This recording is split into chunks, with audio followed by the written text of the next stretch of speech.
At dahil nga sa sobrang init, naisipan nila gumagawa ng gulaman. Aba, hindi ako na-inform ha. Charot.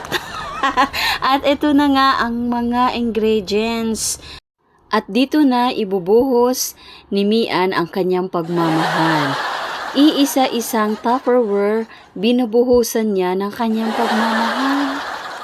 At sa sobrang pagmamahal ni Mian sa akin, nagchat-chat siya sa akin, gumagawa kami ng dessert. Video lang sa'yo, sa amin yung gulaman. Charis!